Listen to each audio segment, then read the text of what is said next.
Selamat malam untuk Pak Anton dan teman-teman sekalian.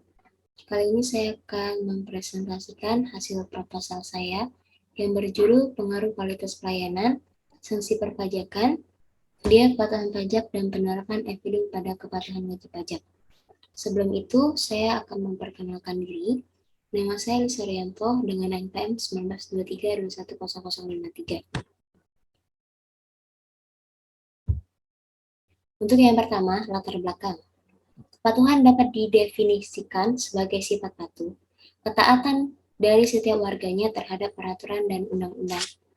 Kepatuhan wajib pajak seharusnya diterapkan dalam setiap individu wajib pajak untuk membayar pajak tepat pada waktunya, dan juga dapat diidentifikasikan dari kepatuhan wajib pajak dalam mendaftarkan diri, kepatuhan untuk menyetorkan kembali surat pemberitahuan atau SPT, kepatuhan dalam perhitungan, dan pembayaran pajak terutang, dan kepatuhan dalam pembayaran tunggakan. Sanksi perpajakan ini diberikan kepada wajib pajak jika mereka tidak melaksanakan tugasnya dalam membayar pajak sesuai ketentuan perusahaan. Sanksi ini terbagi menjadi dua, yaitu sanksi administratif dan sanksi pidana. Sanksi administratif berupa bunga dan denda, sedangkan sanksi pidana yaitu berupa denda pidana, pidana kurungan atau penjara. Untuk manfaat penelitian, yang pertama bagi akademik. Hasil penelitian ini diharapkan dapat bermanfaat bagi para akademik sebagai referensi untuk menambah pengetahuan para akademik mengenai kualitas pelayanan pajak, sanksi perpajakan, biaya kepatuhan pajak, dan penerapan e-filing terhadap kepatuhan wajib pajak. Yang kedua, bagi kantor pelayanan pajak, hasil penelitian ini diharapkan dapat memberikan masukan dan pertimbangan kepada KPP mengenai tindakan yang harus diambil oleh KPP guna meningkatkan kepatuhan wajib pajak orang pribadi. Yang ketiga, bagi pembaca, hasil penelitian ini diharapkan dapat digunakan sebagai bahan referensi bagi penelitian selanjutnya berkaitan dengan kualitas pelayanan pajak, sanksi perpajakan, biaya kepatuhan pajak, dan penerapan e-filing terhadap kepatuhan wajib pajak. Yang ketiga, untuk rumusan masalah. Yang pertama, seberapa besarkah pengaruh kualitas pelayanan pajak terhadap kepatuhan wajib pajak studi kasus pada wajib pajak orang pribadi pada kantor pelayanan pajak Pratama Palembang Seberang Ulu. Yang kedua, seberapa besarkah pengaruh sanksi pelayanan pajak terhadap kepatuhan wajib pajak studi kasus pada wajib pajak orang pribadi pada kantor pelayanan pajak Pratama Palembang Seberang Ulu. Yang ketiga, seberapa besarkah pengaruh biaya kepatuhan pajak terhadap kepatuhan wajib pajak studi kasus pada wajib pajak orang pribadi pada kantor pelayanan pajak Pratama Palembang Seberang Ulu. Yang keempat, seberapa besarkah pengaruh penerapan e-filing terhadap kepatuhan wajib pajak studi kasus pada wajib pajak orang pribadi pada kantor pelayanan pajak Pratama Palembang Seberang Ulu. Untuk tujuan penelitian kali ini, yang pertama untuk mengetahui seberapa besarkah pengaruh kualitas pelayanan pajak terhadap kepatuhan wajib pajak studi kasus pada wajib pajak orang pribadi pada kantor pelayanan pajak Pratama Palembang Seberang Ulu. Yang kedua, untuk mengetahui seberapa besarkah pengaruh sanksi perpajakan terhadap kepatuhan wajib pajak studi kasus pada wajib pajak orang pribadi pada kantor pelayanan pajak Pratama Palembang Seberang Ulu. Yang ketiga, untuk mengetahui seberapa besarkah pengaruh biaya kepatuhan pajak terhadap kepatuhan wajib pajak studi kasus pada wajib pajak orang pribadi pada kantor pelayanan pajak Pratama Palembang Seberang Ulu. Yang keempat, untuk mengetahui seberapa besarkah pengaruh penerapan e-filing terhadap kepatuhan wajib pajak studi pada wajib pajak orang pribadi pada kantor pelayanan pajak Pratama Palembang Seberang Ulu. Untuk pada bab 1, landasan teori. Yang pertama, teori teknologi acceptance model. Pada tahun 1989, Davis mengenalkan metode teknologi acceptance model untuk menjelaskan penerimaan yang dilakukan oleh individu untuk menggunakan sistem informasi.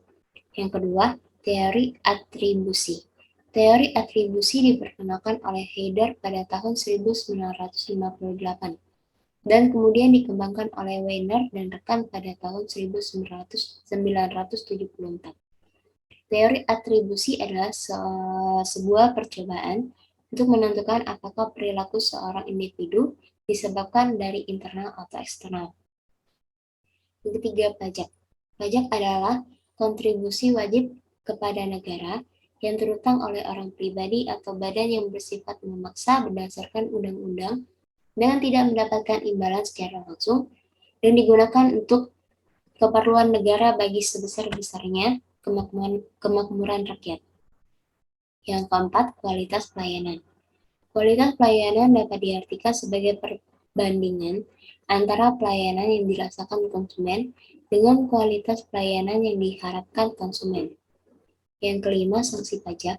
Sanksi pajak adalah suatu tindakan yang diberikan kepada wajib pajak atau pejabat yang berhubungan dengan pajak yang melakukan pelanggaran, baik secara sengaja maupun karena apa. Untuk yang kedua, penelitian terdahulu. Yang pertama, pengaruh kualitas pelayanan, sanksi perpajakan, biaya-biaya kepatuhan pajak, dan penerapan e-filing pada kepatuhan wajib pajak studi kasus di desa seluruh kecamatan Kepanjen, Kabupaten Malang. Yang kedua, dampak sistem e-filing, pengetahuan perpajakan, sosialisasi perpajakan, kesadaran wajib pajak terhadap kepatuhan wajib pajak. Yang ketiga, kajian efektivitas e-filing terhadap kepatuhan wajib pajak di kantor pajak Pratama Cianjur. Untuk kerangka pikiran, yang pertama kualitas pelayanan X1, sanksi perpajakan X2, biaya kepatuhan pajak X3, penerapan e-filing X4, dan kepatuhan wajib pajak yaitu Y.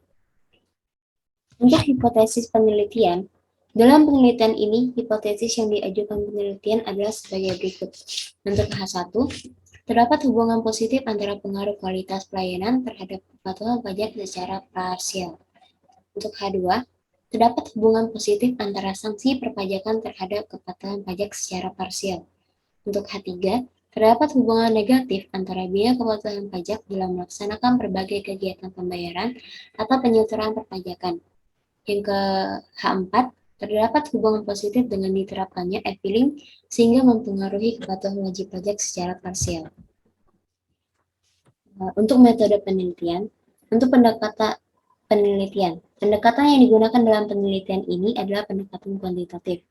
Pendekatan kuantitatif berlandaskan pada filsafat positivisme digunakan untuk meneliti pada populasi atau sampel tertentu. Teknik pengambilan sampel pada umumnya dilakukan secara random, pengumpulan data menggunakan instrumen penelitian, analisis data bersifat kuantitatif atau statistik, dengan tujuan untuk menguji hipotesis yang telah diterapkan. Untuk objek atau subjek penelitian. Untuk penelitian yang digunakan di kantor pelayanan pajak Pratama Palembang Seberang Ulu, untuk subjek di dalam penelitian ini adalah wajib pajak orang pribadi yang melaporkan pajak di KPP Pratama Palembang. Untuk teknik pengumpulan data, teknik pengukuran yang dilakukan dalam penelitian ini menggunakan skala Likert. Untuk teknik pengambilan sampel, kali ini saya mengambil teknik sampling yang digunakan dalam penelitian ini adalah accidental sampling. Accidental sampling ini adalah metode pengambilan responden sebagai sampel yang dilakukan berdasarkan suatu kebetulan, yaitu suatu kondisi di mana penelitian secara kebetulan bertemu dengan responden yang cocok sebagai sumber datanya. Untuk jenis data yang digunakan dalam penelitian ini adalah primer, yaitu data yang diperoleh secara langsung dari sumber asli dengan menggunakan kuesioner. Untuk teknik pengumpulan data. Untuk teknik pengumpulan data, kali ini saya menggunakan teknik pengukuran yang dilakukan dalam penelitian ini menggunakan skala Likert. Skala Likert digunakan karena merupakan metode yang sangat populer dalam penelitian di bidang sosial, terutama yang meneliti sikap responden terhadap suatu fenomena yang diangkat. Untuk populasi dan sampel, untuk populasi saya mengambil dari wajib pajak KPP Pratama Palembang Seberang Ulu, dan untuk sampel jumlah wajib pajak sebanyak 50 orang. Untuk presentasi kali ini sudah selesai. Saya mengucapkan terima kasih untuk Anton dan teman-teman sekalian. Sekian dan terima kasih.